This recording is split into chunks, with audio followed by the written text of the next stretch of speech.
you are gonna see some cool ass shit. Yeah, you don't want two Flavor Flays. Heart transplants, brain surgeries. I've seen it all. Dude, that's fucking dope. Walk up and just get it, whatever it is. Yeah, brother. I'm trying not to laugh, bro, but Josh is fucking killing me. Guess what Navy SEALs do, motherfucker? They communicate and they're on the same fucking page. Whoa.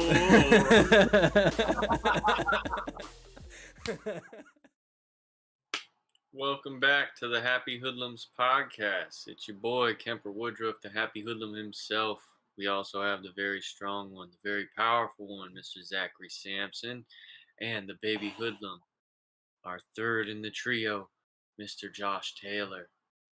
Yes, sir. Anyways, we're going to get this one started. We were talking a little bit before the podcast opened up, and I'm not super informed on current events. Especially, I just heard from Josh about, what is it called? Title 42. Title 42. Okay, Yeah. so go ahead and explain that for the viewers, please.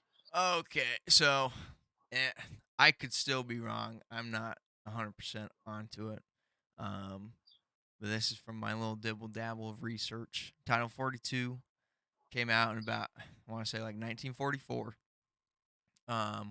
Where legally the United States is allowed to kick out any illegal alien. Doesn't matter where you're from. And Title 42 basically, on top of that, allowed us to kick out any illegal alien during like pandemics was the big part of it too. But that's being uplifted tonight, 11:59. Like, it's going up, and anyone's welcome to just come on over. There's still Title 8, which allows us to still semi-kick people out, but it's not as effective as 42 was. So what I'm reading here about it is 42 is created for public health and social welfare, which grants the government the ability to take emergency action in numerous ways, including stopping introduction of communicable diseases, which would be like pandemics and shit. Yeah. And then the Trump administration used Title 42 to essentially override immigration law that allowed people to ask for asylum after entering illegally. Yeah. And then basically we could send them back. So it wasn't originally created for immigration specifically. It was just created for welfare and public health. And you can look up Title 8. I think Title 8, when they do ask, like if they do cross over and they ask for citizenship, Title 8 is the only other thing we have to deny it, basically. You know, I think one of the strange things, in my opinion, is that we, as a world and as like nations, run into problems because we've like drawn all the lines, you know, and I think that some of the best people in our country that actually keep a lot of like the subtle infrastructure up might be aliens and people that are willing to immigrate and then do jobs that other people won't take, you know. But I think from a logistical standpoint, it becomes a shit show when you have a whole bunch of people that aren't documented. And I don't think that we've actually came to like a true happy medium of it, because I know that to immigrate to America isn't necessarily the easiest thing. And I think that we see ourselves so different from like Mexico in terms of like corruption and things like that, or at least we have, and we were sold this like ideal for a long time. But it's like, bro, we're really not, you know. we're absolutely, you know, being run by corruption as well in our government too. And we just kind of polish the turd rather than just putting it on full display. You know what I mean? Yeah, well, like the crazy thing is like the corruption in the Mexico government isn't even it's I mean, yeah, it's the politicians, but behind that, it's the cartel that's controlling them Yeah. essentially. Yeah, of course. It's pretty fucking insane. And I so mean, here you just don't it's not so blatant as like, yeah. okay, well, who's controlling the government? It might be a little bit different in terms of like, all right, well, it's all these big Fortune 500 companies or these like random one-off billionaires that no one ever hears about or sees about in the news that's funneling money into the government to control shit or whatever the fuck Well, happening rather than, you know, we had a lot to do with like the drug trades, you know, of course, and yeah. cartels coming to power. Yeah. And so it's just an interesting thing that now, time passes and here we are and everyone acts like shocked about it and stuff like that. It's like, no, it's different for sure, but there's still nefarious bullshit behind the scenes, Yeah. um, for certain. So I think that's a question, and solving it is a little bit above my pay grade. So I don't really have too much to contribute on that. Um, Um, to I add just on want to say, to like, I I love Mexican people, and when I was in Mexico, Mexico was the shit. So to One of my me, favorite I people in this world is Mexican. So it's like, I yeah, think it's like if we could but just yeah. figure out alliance with Mexico in a way that was, actually logical, and if we did have more of a stand-up government and political superpower, if we actually did something about cartels and things like that and helping Yeah. our neighbors, it might create a better ecosystem within the whole entire like North American continent, where we would truly be a better insulated superpower, you know? Yeah. What were you gonna say though, Josh? um I was gonna add on to the Title 42, the kind of bigger picture of it.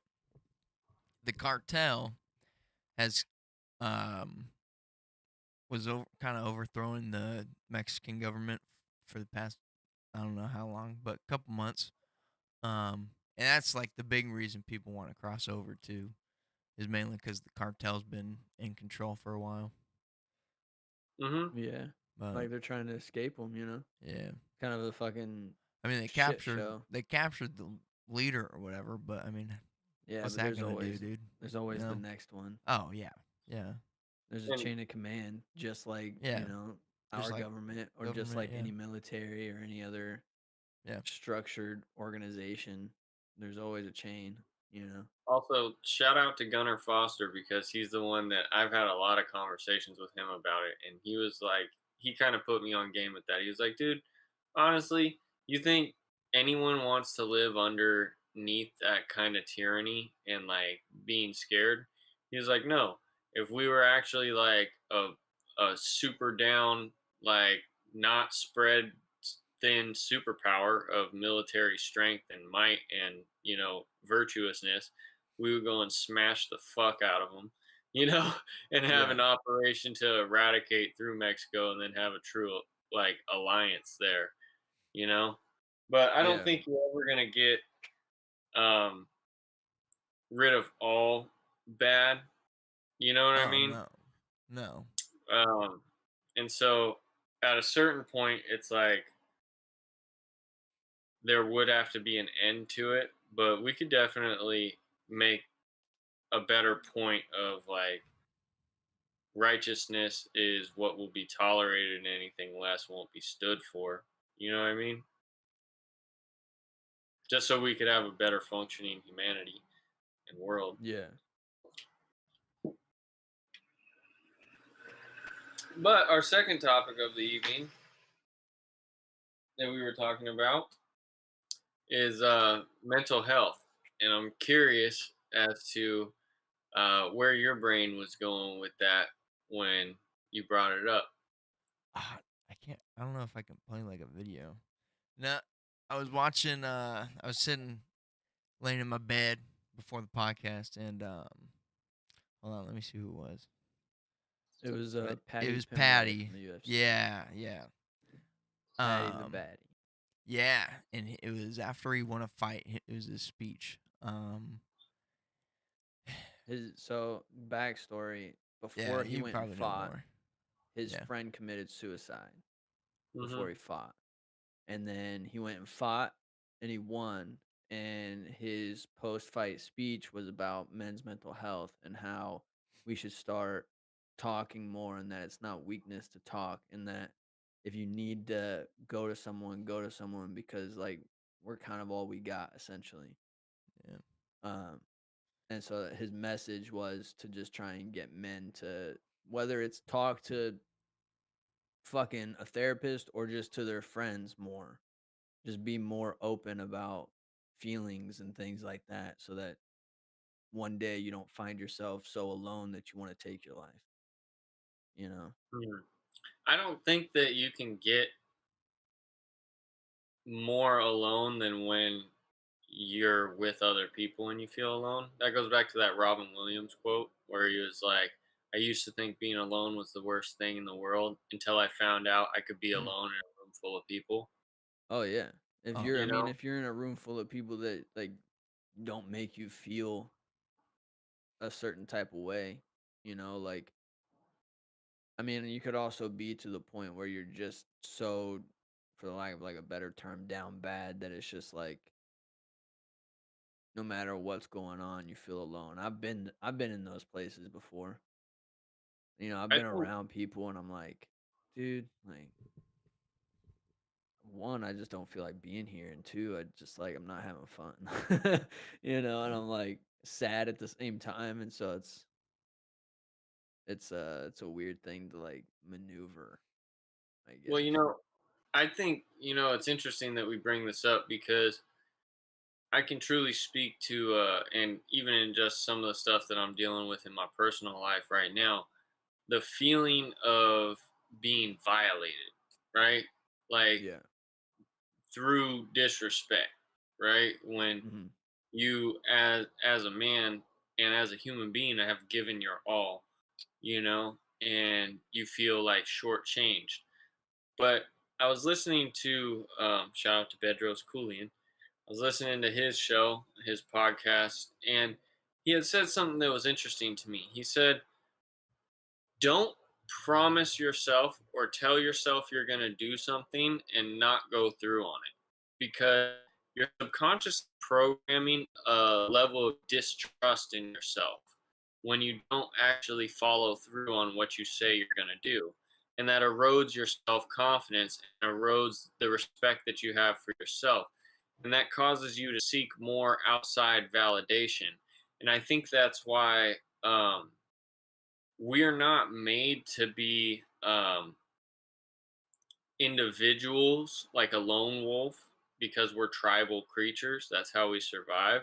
Yeah, we're But we all social have an creatures. individual experience, and learning how to cultivate and shape that experience and dissociate from pain is truly where like growth um, comes from.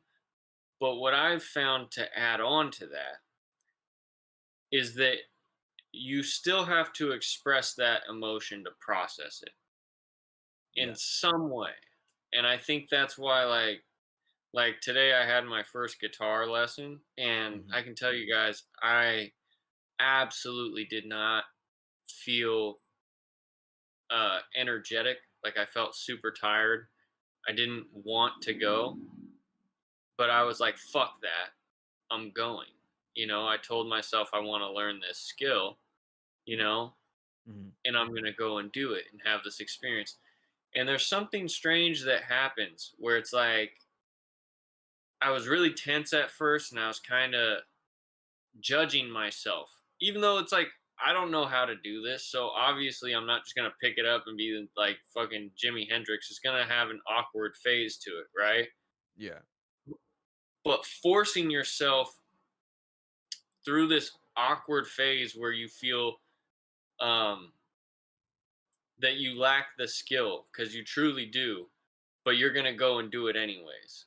and you're going to learn it anyways. Like that cultivation of perseverance, gave me a whole different level of enthusiasm that at least got me through and carried on like the next few hours after I got home, to where I was able to exercise.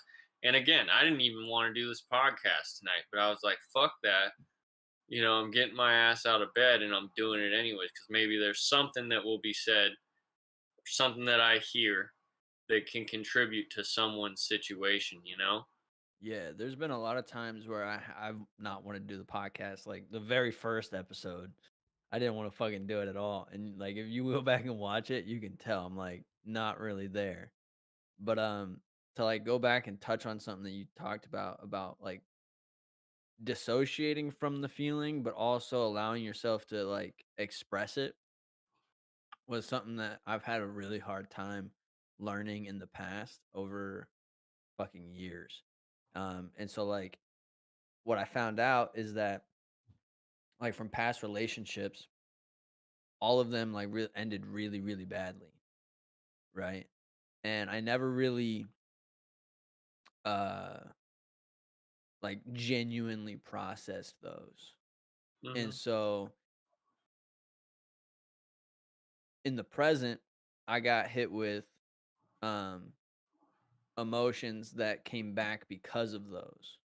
Right? I never properly processed all of the shit that had gone on from those past relationships and it affected things in the future, right? And so what I'm learning now currently is that like it really does feel good to talk about shit to people.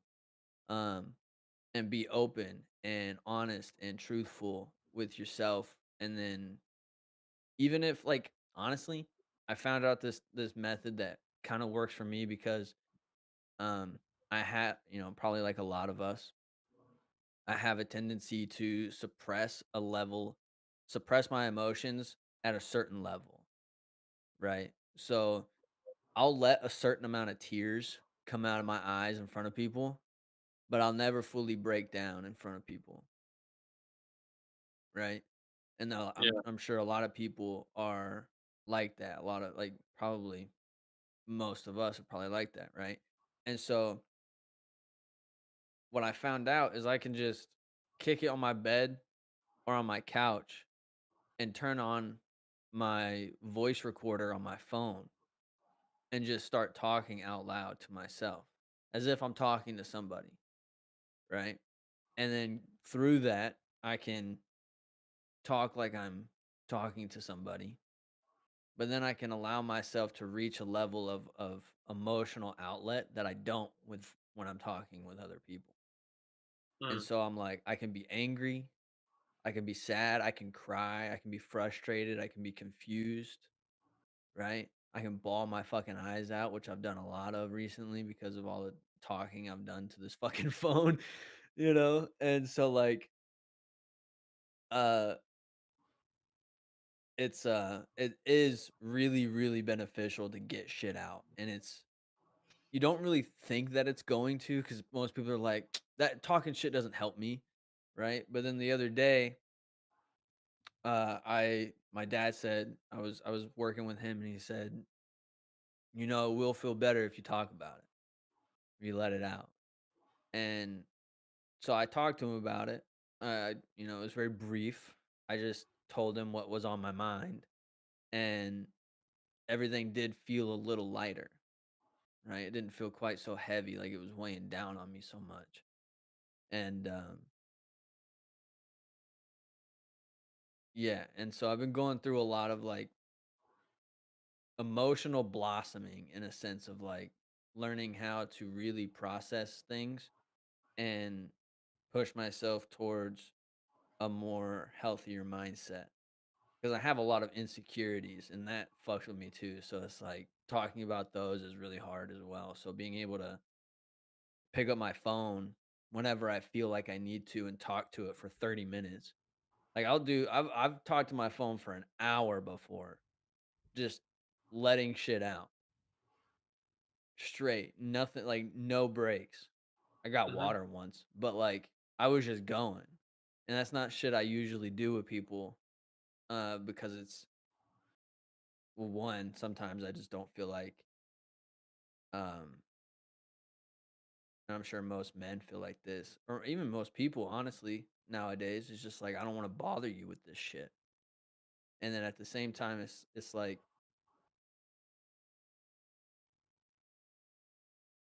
I don't want people to like look down on me for feeling a certain way or thinking a certain way because it's like I have a lot of feelings and I feel in like a really intense way. And fortunately, because of like the emotional processing and growth that I've gone through recently, the people that I have been talking to about this, about the stuff that's been going on in my head and shit, I've actually grown way closer to. And Yeah. so being able to like talk and express shit to people is a super strong tool to just get yourself to a place where one, you can build really strong connections, but two, you can actually start to kind of really understand yourself a little bit more. Because it's another thing, just my last thing is just when you actually say shit out loud, you can rationalize it in different ways and you can also come to new realizations. Because like just thinking about it is different, but when you actually, it's weird. It's a weird difference between thinking and speaking. It's a very weird difference that I've noticed. And if you actually physically verbalize your feelings and you put them into words rather than just a feeling, it becomes like a whole new entity that's way more understandable. Yo. Okay. First of all, I want to commend you for not only being intuitive, but like and like sharing that strategy that you came up with, but like being vulnerable, and kind of letting that out. That's probably the most you've talked in a while on the podcast. So shout out to you on that one. But it's interesting that you say that because I've recently been studying what's called cymatics, Okay. and it's basically how sound creates different structures through sound waves and how sound um, sound waves actually form matter, right? Hmm. And if you look at like any of the religions or like say like the Bible, right? In the beginning there was the word, right? The Yeah. word is always very important as an aspect of taking what's inside and bringing it outside. But when you project your voice outwardly, right? You're creating a sound wave that then you can feel the disharmony in, right? Hmm. And so it gives you a way where, like, when I hear this said back to me, even if it's me saying it, right? I can sense, even if I can't see it in a visual way, I can sense the fact that this is disorganized, right? Yeah. And then reorganize it, re-put it together, reconstruct it, and that's transmuting the energy and processing it, taking it from where it is and changing it into something else. And so that's really cool that you say that. Um, I seen this thing and this kind of like connects the what you said about the Bible with like in the beginning there's the word and Hmm. our words or the sound waves create matter type shit. But this thing said, um, when you speak, you're casting a spell. That's why they call it spelling type shit, right? And so that was just something that popped in my head was like when you speak, you're creating something, you're letting something out, yeah, it has an effect on something somewhere somehow. And Yeah. it is great. And so because of that also that realization too, um I've just been really debating going to like therapy just to have one because I feel like talking with the bros is awesome. It's a great outlet. Talking to yourself is another great outlet. But I feel like there might be a little bit of something else that I could learn from talking to someone who might have like a little bit more of experience working through the mind, like sifting through it, Hmm. you know? And so Well, I kind of want to see if that experience could be beneficial to me. think about the reps that that person has gotten in Oh, from fact. their profession, Yeah. and the role that they're assuming in this profession, right? It's different from the bros conversation because sometimes there's this level of gauging like, are they going to receive this the right way if I just tell them what it is, Yeah. Or are they saying it to confide in me, but not really looking for any kind of like constructive feedback? You know what I mean? Yeah, is it venting or is it asking for advice? And yeah, and I don't really think like, I'm not a fan of venting. I'm not a fan of things that aren't solution oriented personally. Mhm. Although I think sometimes you have to vent in order to like get that feedback, Yeah. especially if you're someone that doesn't process and or have a method of processing similar to like, you know, you before coming upon this phone discovery of like a way to have that dialogue um as a precursor. But someone that has an understanding of actual like clinical definitions, right? Mhm. um they can diagnose that symptom of the mind and patterns and ask you a question in a very um either I guess just a very direct way, you Yeah, know to like maneuver into like, okay, is it this or that? And then if it's this, we can ask this to get to this or that again. And yeah. then it's like a web that they're unraveling. It's like a knot. And they also do a lot of different techniques, right? So if they realize, hey, this is someone who's having a hard time processing trauma, right? And again, shout out to bedrock cooling because I never put two and two together with this. EMDR, which is like a pattern that you're making. So like I had it when I guess I've had it done a couple times in my life because I've actually gone through a good amount of therapy, Mhm. starting when I was a child. My mom, because our stepmom was like really psychologically abusive to my brother and I. And so when we were little, our mom would like take us to different therapists and stuff for years and years. So I've had therapy as a child, and then when I got into high school, I was getting into tons of fights, and they made me go to a therapist, which was a really interesting thing.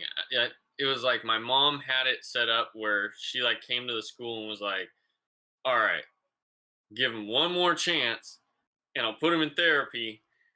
And if he keeps fucking up, then we'll send him to an alternative school. And I You still know, wanted to graduate with my bros. So I was like, yeah. all right. So it was I had like a to the point. similar thing, but Yeah. I was in like elementary school when it happened, and I was getting sent to the school counselor. Huh.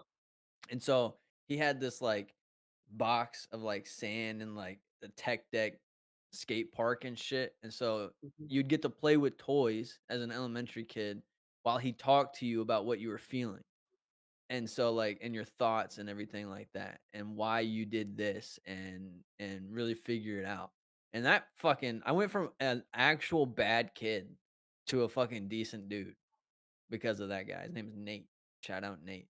I don't know his last name, but That's awesome that they had that set up to like intervene that young. I remember getting reprimanded like all the time. I was always in the principal's office at school, yeah.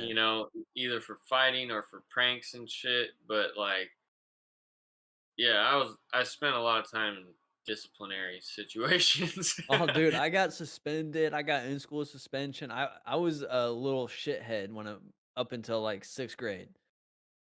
Yeah. So it just didn't last very long with me. So, but yeah, I don't know. Yeah. But I think I I don't know. Definitely talking about shit is the most important part of this whole fucking conversation. yeah. Like And really I getting it out. but EMDR, anyways, Oh yeah. EMDR. It's like they walk you through a memory or an event or something with like rhythmic tapping, right? And So it's is creating. EMDR an acronym for something, or is it like just what the I believe it's it's an like acronym, but I don't know what it stands for. okay. But it's kind of about feedback and recall. Okay. Um, and so I've had different ways of doing it. I've had it done where they were walking me through like visualizing a traumatic event, like while I was tapping or like hearing like some kind of rhythmic thing. Uh, Oh, I've heard of this. It's almost like hypnosis kind of thing. yeah, And so yeah, you can kind of like really recall it vividly and shit like that. and it Yeah. gets both sides of your brain working together, right? But Bedros was talking about how in his whole thing about the project, a lot of the exercises that they're doing are Mhm. rhythmic, and how when people are doing sets, they get into a rhythm, or if they're running, they get into a cadence, right?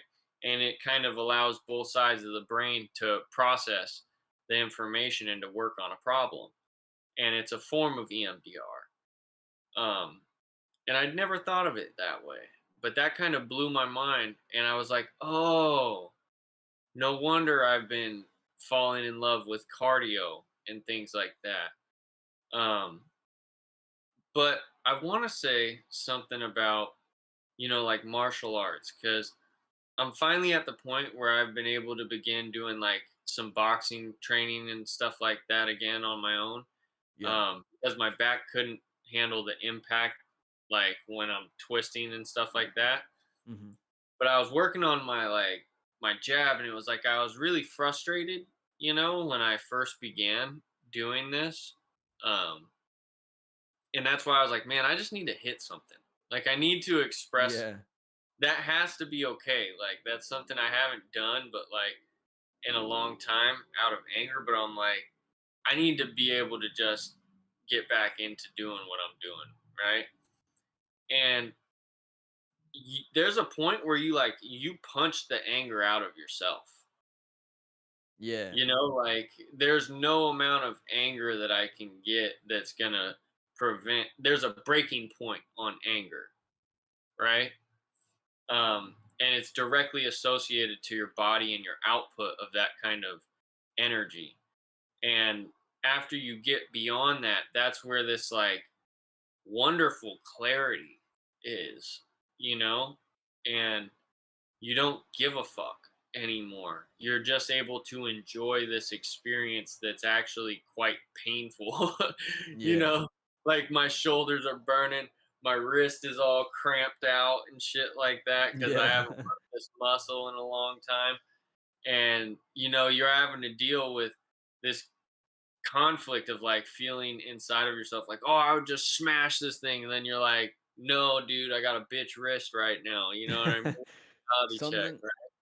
something to remember though is like catharsis, which is acting out in anger to reduce anger, actually is proven not really to reduce it. So to have other avenues of like helping your your anger management on your own is awesome.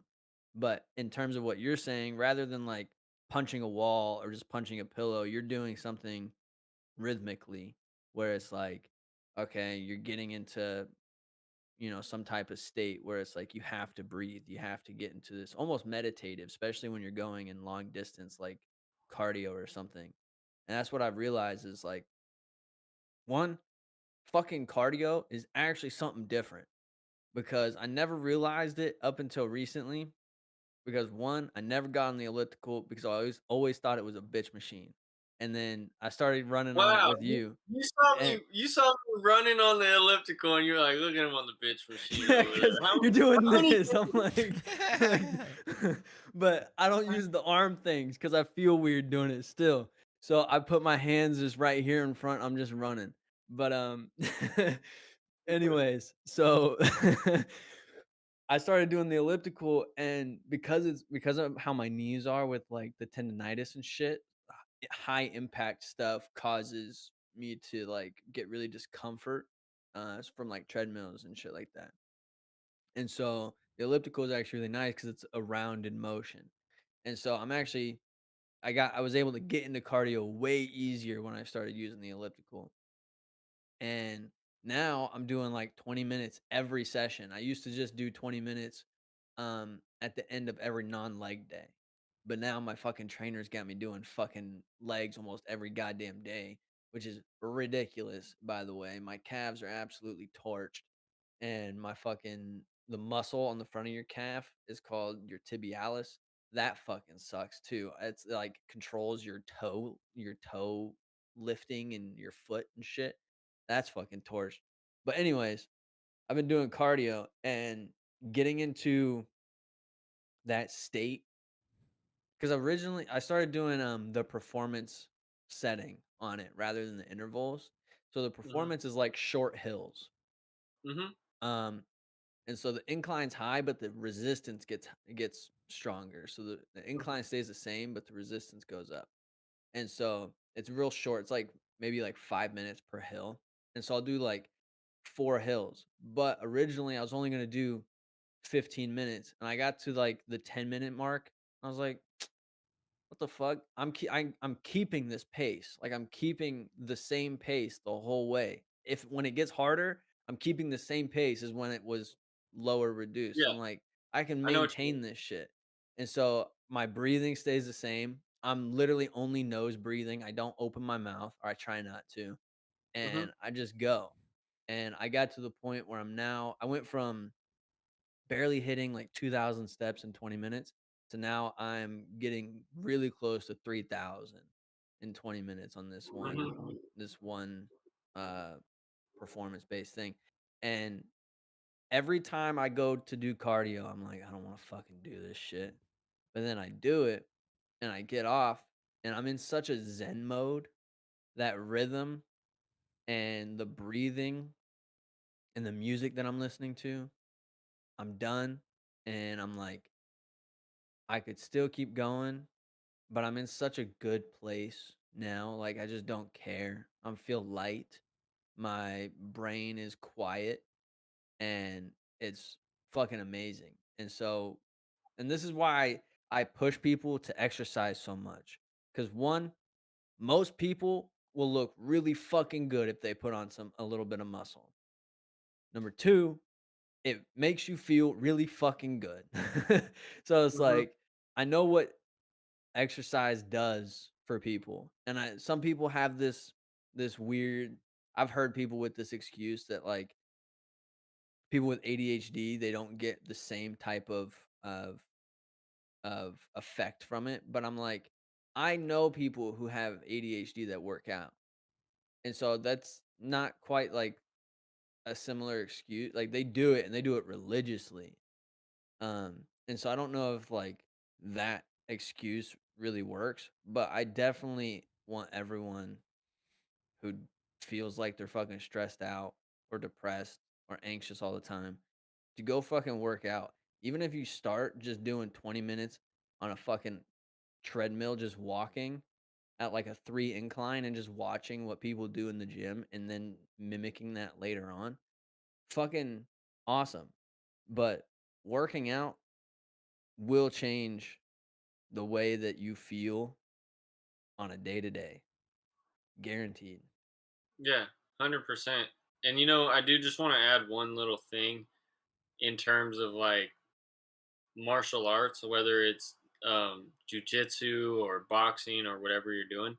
Yeah. Uh, there's an aspect of it where you're actually observing yourself like from third person, Yeah. right? So like I'm doing this motion, right?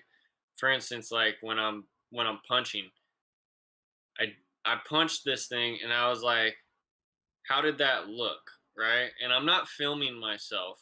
I'm just kind of like looking at my footwork. Right. I hit it once and come back. And I'm like, oh, I didn't sit down. Like I started low, I hit it. And then when my feet went back to reset, I stood up a little bit. Right. Okay. And so I'm like actually observing myself in this like third third person way, similar to like once you start wrestling and doing like jujitsu or just any form of wrestling, really. But jujitsu is a really good one because of how complex some of the moves can be. That it's Yeah. like a Rubik's cube with your body.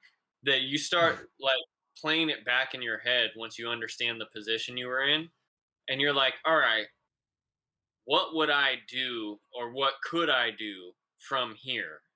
And so you start running through like this simulation from outside of your body and then practicing it in your body. And it's this really interesting thing that happens that I don't find necessary in exercising the same way because I haven't got to the point where I'm doing like um Olympic lifts, you know? Yeah. I really think the exercise that kind of demands that the most is like Olympic lifts and in particular like squatting.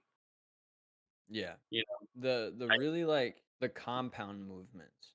So the yeah, multi-joint movements, the things that require you to really brace your core and your mhm, back and stabilize everything cuz that's where your breathing really comes in is like you got to take a deep breath to fill up your lungs and then compress all of that with your core strength and then it's like you're just creating this fucking lock, mhm, an airlock and so you're like with squats, specific squats and deadlifts are the two things that I would tell people to focus on if you want to have long lasting life in general. Because a squat and a deadlift are the two most essential movements to life. Like if you think about what you're doing when you go to pick up a box off the ground and shit, you're mhm. fucking deadlifting it or you're squatting it. And so those are like the two movements. If you want to be able to do shit when you're old, those are the two movements. But yeah, in terms of like breathing and having that really like meditative space, it is those compound movements. Like with squats, when you do like let's say you're doing like a set of 12 and you're doing that 5 times and you're at a weight that's really challenging you to where the last 3 reps are like you got to take a breath at the top for each one. You're like squat, s- squat, and then you got to do that for 5 sets, Mhm. and it gets to a point where you're like, I'm pretty good right now. Like I don't care about shit after you do 5 reps or 5 sets of heavy squats. You're just like, bro, I'm good. What's next? Where are we going? And so, yeah, just like there's a lot of benefits that come from the gym, but the one thing that makes me understand the benefits the most is breathing. And when you start to look at meditation too, which kind of goes into the martial arts thing too, because you're having to constantly breathe. And this goes back to something that you've said in the past on the podcast was like when you get you I don't remember who you oh it was Joe Rogan you were quoting, but when you're like was it I don't know if it was Joe Rogan. Anyways, you were quoting somebody and you said when you watch a street fight, you could just basically cover up for like the first 30 seconds and then you just see this dude just get winded and like, "Oh, all you have is 30 seconds?" Like, "Okay, and now I'm going to eat you alive." And so I remember you saying something about that in terms of like the cardio aspect and having to really breathe and understand how your lungs work just from fighting to working out to meditation.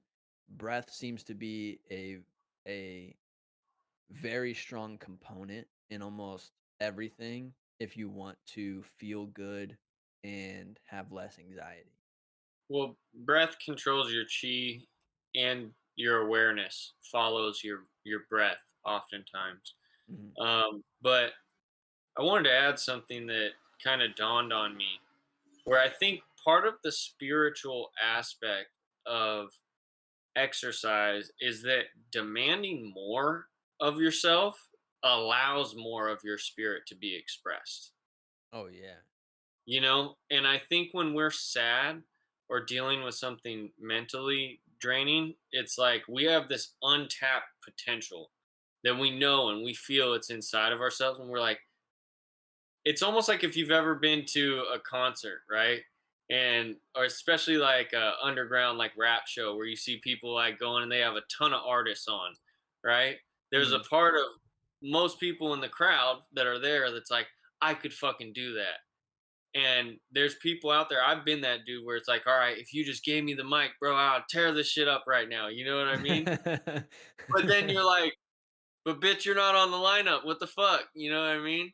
Yeah. You know, like you're looking for your moment, and there's like this weird thing that you feel like bottled inside of yourself. Because I've always loved freestyling, side note.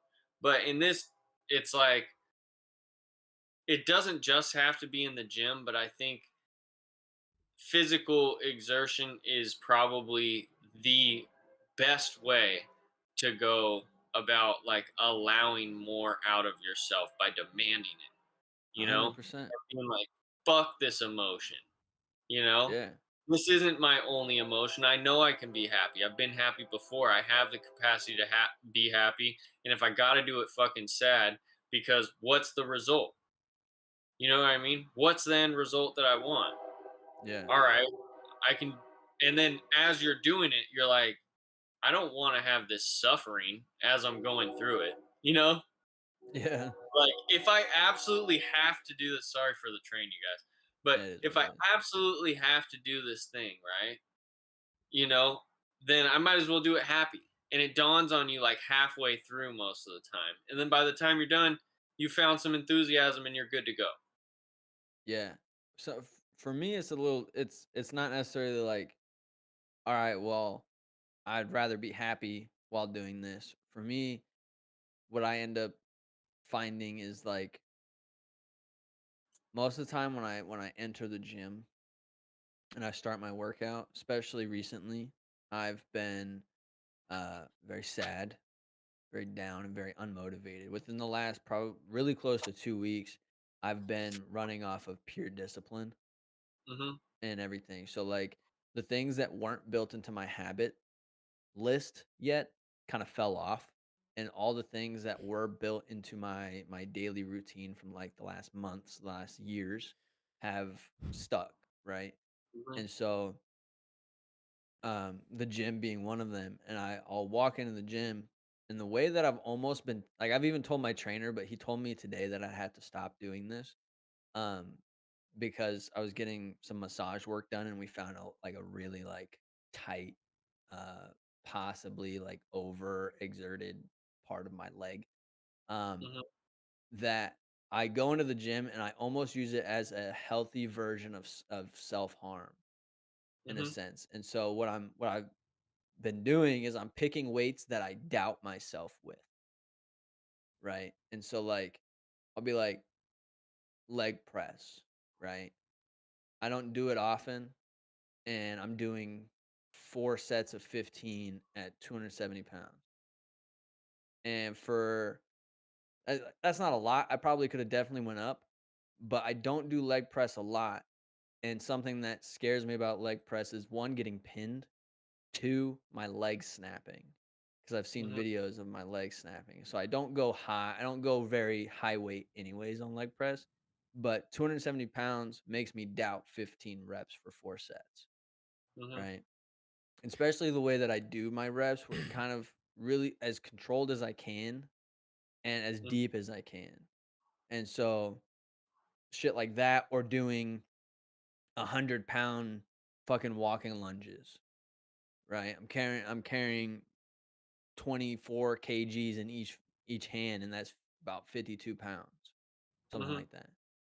So like weights that really make me question myself, or even like my trainers got me doing really high reps on certain things.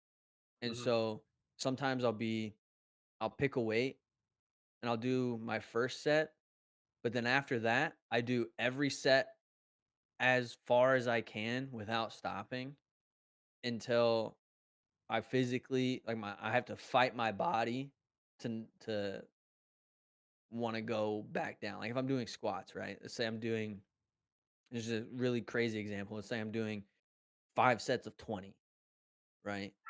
And I'm I'm at rep 15. I'm like, I gotta take a breath. I'm like, well, as I'm going up on rep 15, nope, right back down, boom. And I'm keeping myself going as far as I possibly can Mhm. because when I overexert my or not overexert, but exert myself to a really high level, those those feelings, those worries, the anxieties, the sadness, it all kind of goes away because of how hard this shit is, right? You're getting to a I'm almost breaking myself essentially. And I've said this on the podcast before, but whether it's weightlifting or manual labor or hiking, whatever it is, I feel my best doing hard shit. And I think No, that that's what most people lack in their life. I 1000% understand and agree. And Yeah. I think it's kind of hardwired into us to want Mhm. to see our boundaries, and to push ourselves. And I'm really so appreciative that you say that, and it's kind of interesting because I think I've been using the gym as a form of acceptable self-harm that's Yeah. beneficial on the other side of it. Although I've gone at it at a different perspective. Like I definitely will go in, and this is all because of something that I watched that Arnold said, where he was like, my body gets used to doing something this way, and I'm like, guess what, bitch? I'm gonna go in and I'm gonna no warm up do it, way heavier or something like that. So I've Yeah. tried that too, and I've been doing that too. But overall, my strategy has been like I've taken cardio into like everything that I do. So I'll take like a lighter rep or a lighter weight that I know I can rep and rep Mhm. the fucking shit out of it. You know what I mean? And then I get Yeah. to the end of it and I'm like, all right, guess what? We're gonna go do more of it and more of it and more of it and more of it. Yeah. And so I understand what you're saying and like using it as a like acceptable form of self harm and kind of an escape in a way. Well, It's that's what like this pain can't hurt as bad as this, yeah. you know? Yeah. That I mean, that's what, like, a lot of people do when they first get into the gym, and there's memes and there's videos about it of, like, a dude goes through a breakup and all of a sudden he's fucking jacked with a ridiculous physique, right?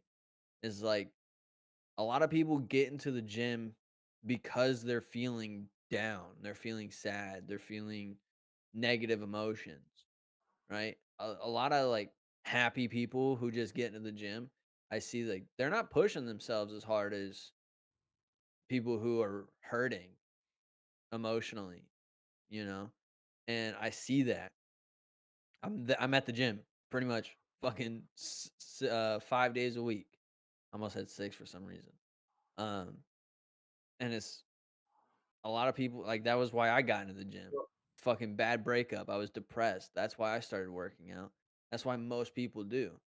And it's pretty like someone who feels fulfilled in life most likely probably won't be going to the gym or hitting it as hard as someone who's like, fuck dude, shit's It, hard. it's interesting because I was talking to you today and I was like, when I was at the gym, I was like, the bad the bad things are the good things in a roundabout way, you Yeah, know? Like over time, you kind of look at it and if you don't wind up wallowing in it, like it gives you this perspective. And sometimes you will, some things take longer to process and than others. But like dissatisfaction and underappreciation and stuff really makes you on the other side of it appreciate everything that things weren't to you because it made you everything you became to yourself yeah. because of that necessity, you know? And um I've kind of been experiencing some of that stuff too. And it's interesting though, because I also think at a certain point, like happiness is just a choice. Yeah. I Like think that there that go ahead. can be made often. It Yeah. might not be made in the outset. Like it's almost like time release. Like it hits you later, right? In Like working out? there's kind of like in the beginning, you're like, I might not feel like doing this, but Yeah. I know I love doing this thing.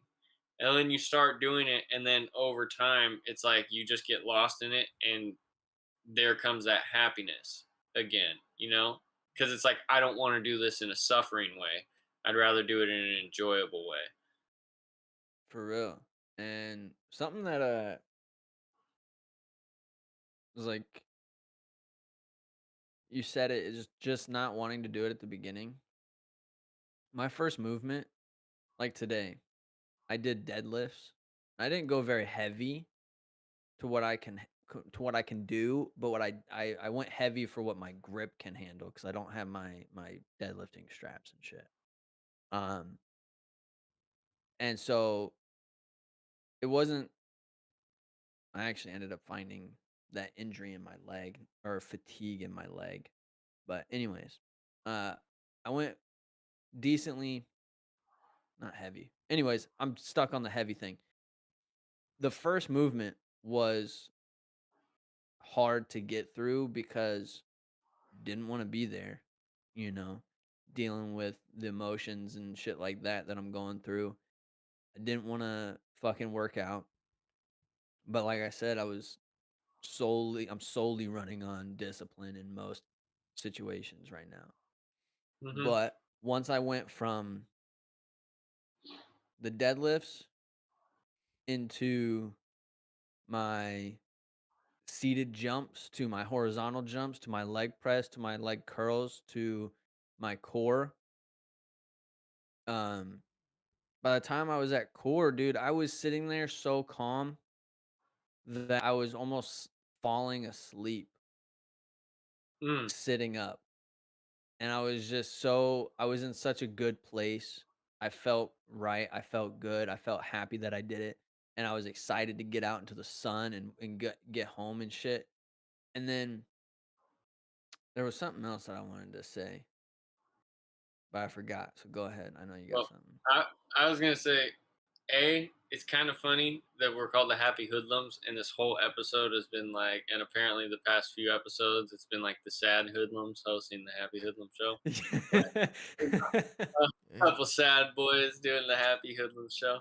So a little goofy there, but um, all things must pass in regards to that. Hey, bro, Um, we're happy hoodlums.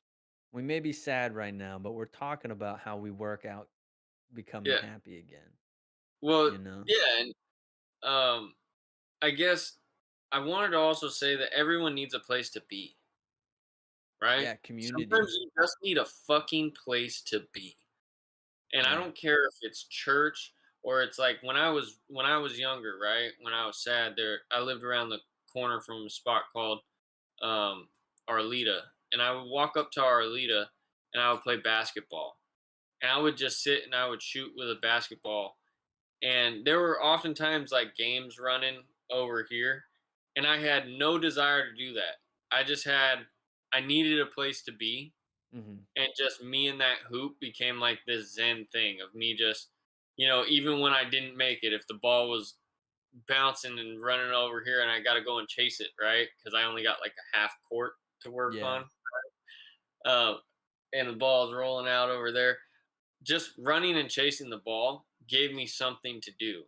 And I look at it now and like I think the gyms really became that place for me for a long time. Church was that place for me, but now I think the older I get, the more church is like inside myself, and the more that I can extend myself to other people and have an experience with someone else, like that's like church to me, Mm. something that really touches the soul. And I don't know, on the other side of that, I think that it's easy to gloss over what someone's experiencing. And part of like being a man, part of being a leader, um, is just showing where you're hurting and that it's okay. You know, like I'm bleeding under here, but I'm still going, and I'm not afraid to show you that like this is what's happening, but it's not going to stop me. You know, Yeah. and there's moments where we need to pause together, but we got to keep going. You know, Yeah. um, You actually just reminded me about what I was going to touch on earlier about going to the gym and not really wanting to, is that in the last 2 weeks with the stuff that I've been having go on in my head and shit, hmm um I've mentioned it to you. I've literally cried at the gym several times. hmm Almost actually I've probably shed tears every time I've been in the gym in the hmm last week and a half. Um whether it was on whether it was multiple times or one time, um during cardio, mid set, in between sets, whatever it was, you know. And so the gym's been one really pivotal in helping me process through all of that shit and work through it. But I also, within the last 2.5 weeks, I've realized, and this is something that you helped me realize, was how okay it is to cry, because I never really allowed myself to cry that much hmm in my life, especially as I've gotten older. Like I never, it might have been like a couple times a year that I would, right? And for whatever reason, I don't know, like maybe it was just the lack of allowing myself to feel or whatever it is.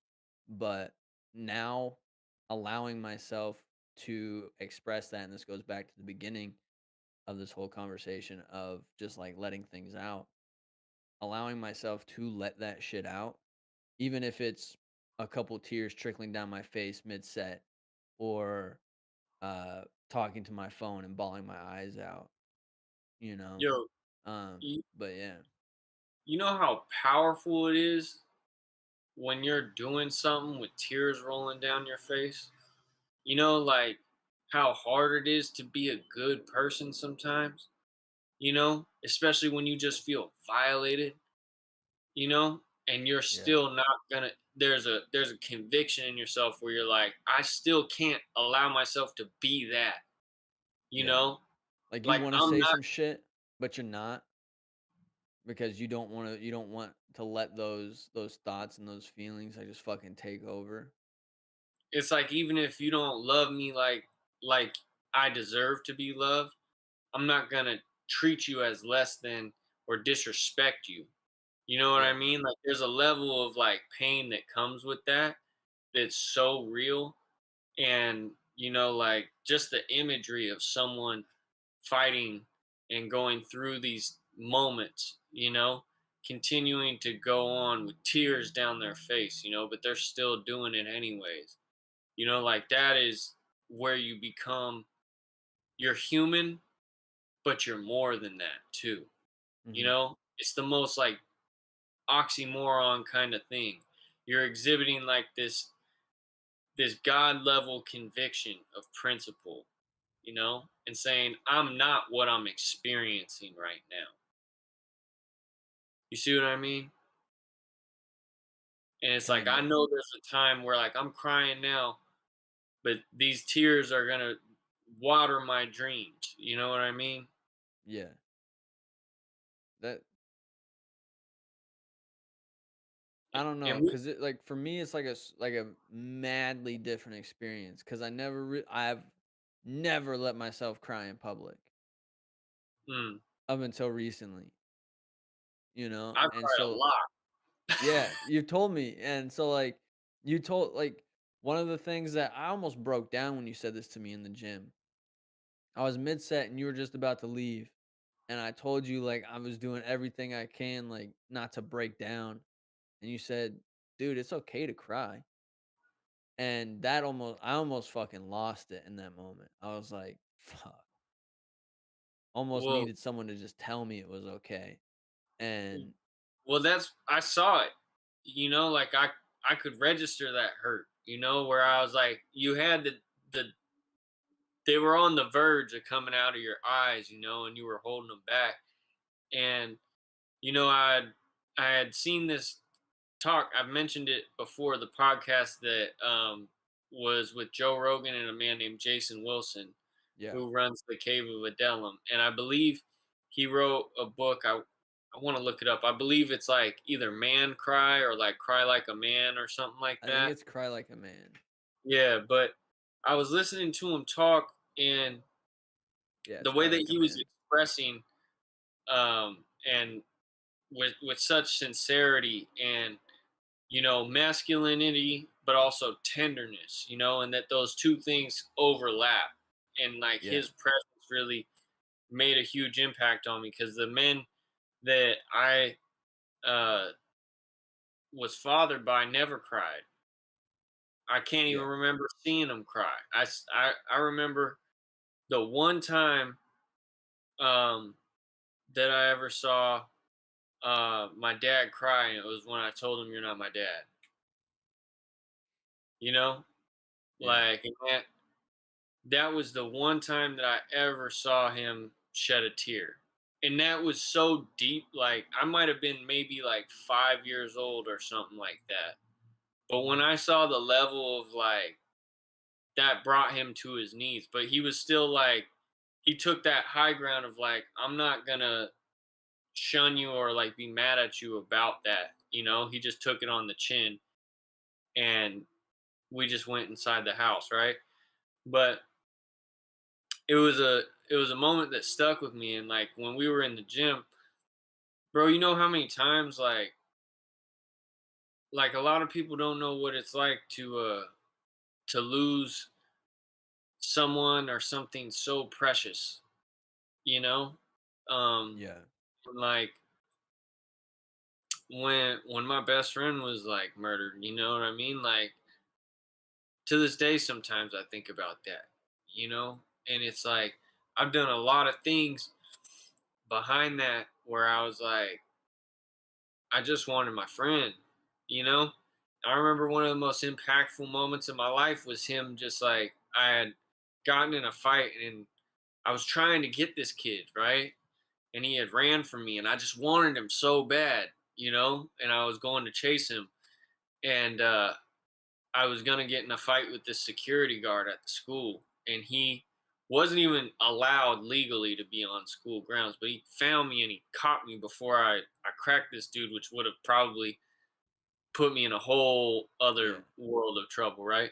I remember this story. You've I had, told this to me before. yeah, I had that concussion, and I'm puking in front of like the whole entire school, and he was just like, "It's all good, bro. Just get that shit out of you. Don't even worry about them." You know what I mean? And it was one of those moments where like that was so impactful to me that like, and I remember in that Jason Wilson podcast, he was talking about cortisol being found in tears, which is the stress hormone, and it's toxic to our systems. Yeah, And so keeping those tears inside of you when you really need to let them out is like toxic. And um, so I was just telling him, I was telling you like, bro, I see you. Like sometimes you just need to know like, I really see you, and it's all good, bro. It's okay to be hurting, and I love yeah, you hurt. I love you good. Whatever it is, bro, I got you, you know? And yeah, that's real shit. That's brotherly love. Like that's the shit that gets somebody through it, you know? And there's so many, I want to say women too. So many of my homegirls that like are raising kids on their own, and that feel that same level, and that walk around. And a lot of them, they're so beautiful and graceful, you wouldn't even know it, like their sense of humor and their personality is so strong that they're unwilling to show that and unwilling to break down, especially for a man, right? Even though that's all that they want is to be comforted, in that same way. They just don't, they can't get it out, they don't feel right about it. And so on a human level, you know, it's just so important to be tender and let people know, like, I fuck with you regardless. That was a What happy was that, motherfucker. dude? Hey, there's the Hey, happy the Yeah, there's the happiest happy hoodlum. hoodlum. yeah, Yeah. they were riding down the street on a scooter. On That's a fucking scooter. hilarious. But yeah, dude, I think it's powerful when when you have someone who's genuinely there and says, "Yo, dude, like it's okay to feel emotions." And that's something that Jason Wilson talks about that cuz I used to follow him. Mhm, Um he trains people in martial arts. I'm not sure exactly like specific discipline, which one. Um, mhm, but he trains kids and he gives them an outlet to figure out their emotional space, but then he walks them through it. And when they're frustrated, he lets them know that it's okay to mhm. cry. And even when he's working with grown ass men who aren't so easily like, hey, dude, it's okay, aren't easily molded because they're already formed into who they are. And he's able to, you know, be tender and nourish them into the point of like they're showing their emotions and they're allowing themselves to break down because this guy is so fucking feels makes people feel so safe around them. And so to Yeah, have someone who makes you feel not just safe but seen and heard and understands it and allows you to allow yourself like helps you to allow yourself to feel that like, that's something that I feel like a lot of people really, um I feel like if everybody had someone like that who didn't wanna weaponize their emotions and just wanted them to genuinely feel their emotions and process them and work through them and be there for them in any way that they needed, we would all have a much more positive experience with a lot of different things, even in terms of just trying to allow ourselves to vent or seek uh improvement and shit like that. that that's truly a spiritual servant and a gift, Yeah. and being exercised through a human form, and I think that's why also, after you've gone through so much of your life having to do things scared, you know, like absolutely terrified, but still you got to do it. Yeah.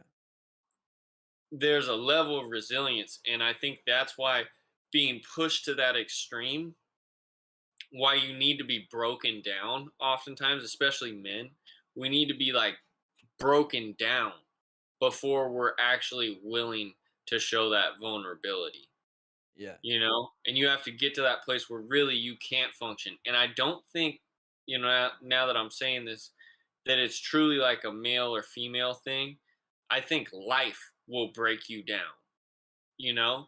And I think Yeah. that's what it means when like the bad things are actually the good things, because sometimes it takes that really hard blow to crack through that shell, where if we're more open to change, and fluid with that, then we can have a much more gentle approach, make a significant difference in our lives. But not everybody's that way. No. And there's two different approaches. That's the difference between the path of least resistance, you know what I mean? And being allowing of change versus being more inclined to learning the hard way, which is still the path of least resistance, but we're not going to get into that. You know, everyone's Yeah. got a different path, right? Yeah. Everyone's willing to go through shit differently. Um, Yeah, job. bro. Oh, sorry. No, I I was was just. just this is just gonna be a thing of just like this conversation alone gives me anxiety. Like Mhm. talking about the like going into depth about emotions and trying to like process them and then work through them and then trying to just express my own thoughts and opinions on emotions and how to work through them. I've had a tightness in both sides of my chest for the last 30 minutes while we've been talking. Mm, And it's like trying not to feel overwhelmed because a few times during this conversation, I've had tears build up in my eyes a little bit. And so I'm like, fuck. And so it's a positive conversation, but it's just making me like feel shit. And yeah, so I just thought I would Good. fucking throw that out there before we switched it over to Josh. well, yeah, and I definitely did see it in a couple moments, you know. Yeah, Um, and the real thing is like allowing your tears to truly come out and to just feel what like I think about it. Whereas like when there's too much to keep inside of me, that's like the overflowing. That's the yeah, overflow, you know? And it's not that it's weak. You know, I cry when I'm happy. I cry when I'm sad, you know? Like yeah. if I'm truly overflowing with emotion, that's the byproduct of it, you know? Because water is life. Dude, I've been crying at funny shit lately. Like the last like like a week and a half, bro. I've been on social media um exponentially more Mhm. lately, and I'll see shit that's something I wouldn't usually cry about because of where I'm at emotionally right now. I'll see something and I'll just have tears start rolling down my face. And it could be something that I wouldn't have usually teared up at. I'll be like, "Fuck." Or I'll be watching a show on Netflix, and tears will come up. And it's just like it's the overflow, like what you're Yo, talking about. yeah, Disney movies get me every time, bro. I cried Dude. like a motherfucker in some Disney movies, bro. I'm not even like scared to admit it. But you know what? In terms of the social media thing, I do want to touch on that. I think a lot of people go there and it actually depletes us of our dopamine. Oh You yeah, know, we talked about this last week. yeah, but Yeah. like we do it because it's we don't know who to go to talk to, right? But we Yeah. just need someone to talk to us. And so we wind up on social media hearing all this stupid ass advice sometimes, you know, because you're not getting the full context. You're getting like 15, 20, 30 seconds of a like mic drop clip, right? But Yeah. you're not really getting the nuance around that. And I kind of noticed that within myself and I was like, "Oh shit!"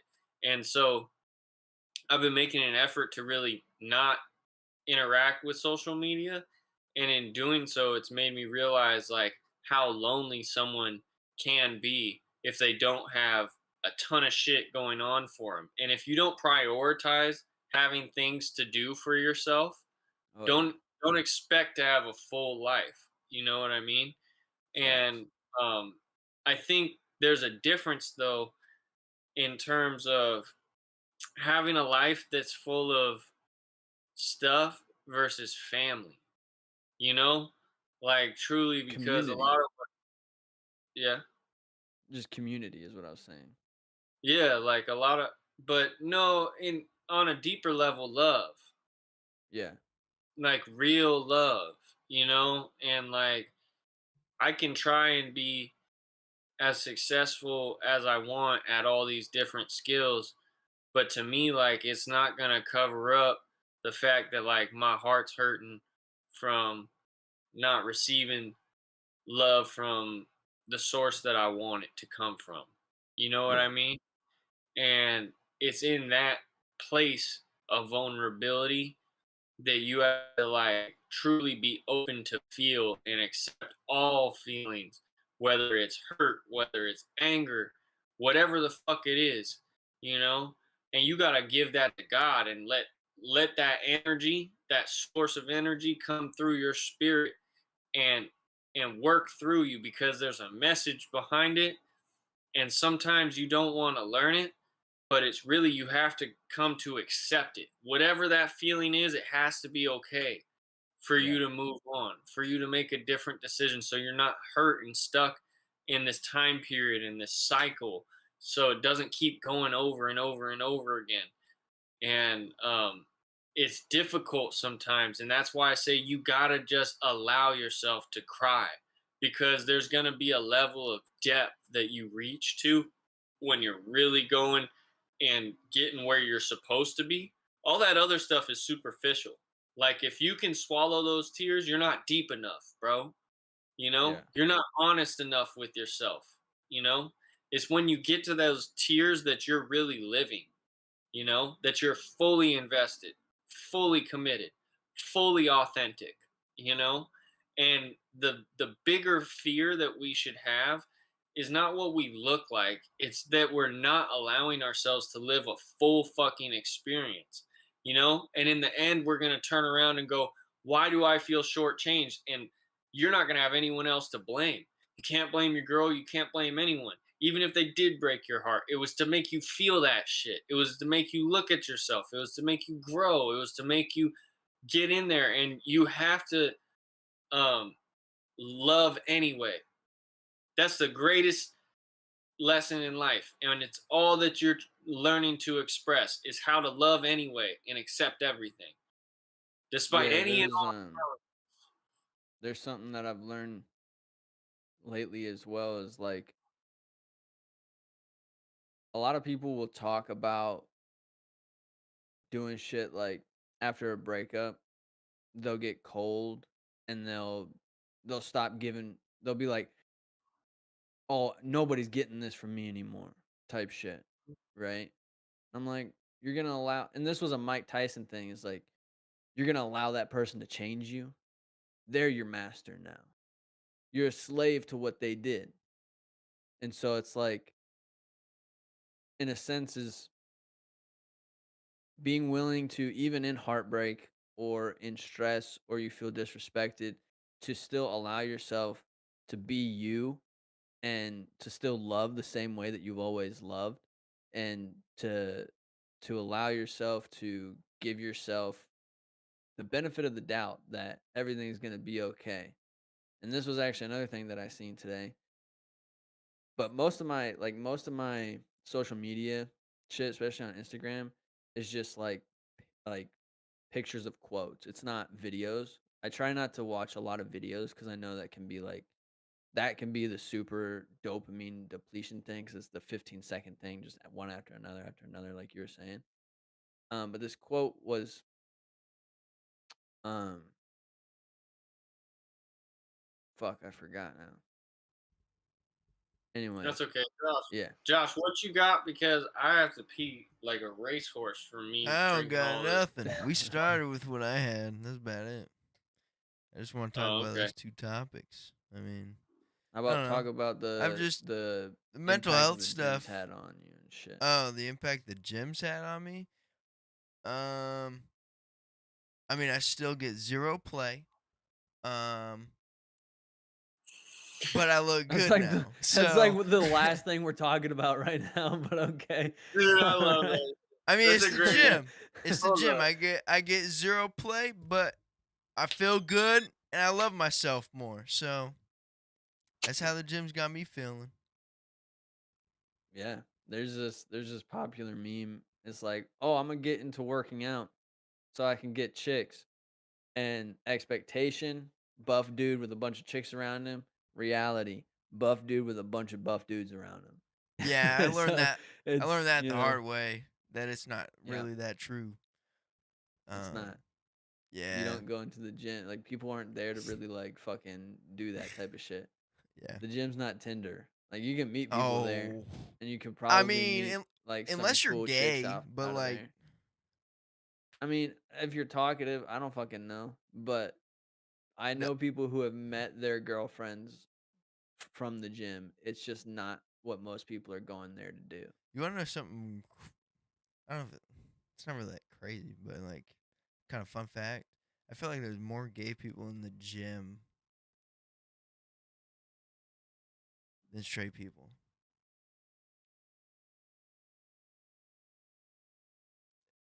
Maybe because you're going to Planet I don't Fitness. I don't know. know. Like, That might be it. sorry, Yeah, but that might like, be I it. don't know. Yeah, no, Anyways, that's facts. That's um, it's a really weird fucking thing to bring up. But anyways, oh man. it's been No, but super impactful.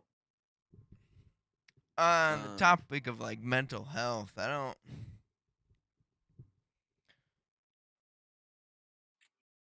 It's just been in my life like ever since I was born. Like literally this like before I was born. I mean, the reasoning behind like how I got my name and just things that happened before like right before I was born had a big impact with I mean my parents, my cousins, uncles, all I mean after what had happened just right before I was born had such a huge impact on my perception on like men's mental health. Because ever since I was born, that was like the only thing I kind of hear or think about. Uh, Sorry, can you recap me on that a little bit? so um, basically, he said the I same sounded thing for. He said the same did thing I? 5 different ways, but mental health is important to him because of events that happened Yeah, before he was born.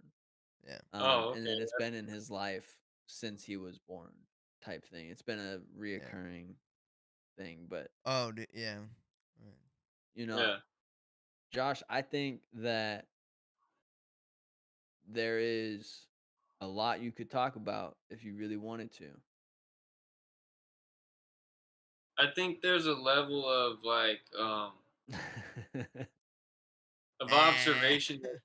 I I will say, my mom always used to tell me it's hard to put an old head on young shoulders, right?